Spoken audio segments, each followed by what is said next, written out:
In 1960, John Lennon and Paul McCartney hitchhiked from Liverpool to stay with Paul's cousin in this pub.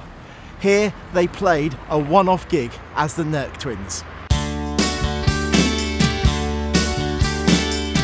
The Fox and Hounds has been honoured with a blue plaque as part of BBC Music Day to mark this unique event in Beatles history. To earn their keep, they washed up, worked behind the bar and performed a couple of gigs for the locals. It was in this room that the Nerk Twins played some of the songs that would form part of the Beatles' repertoire, such as Waiting for the Sunrise and Bebop-a-Lula.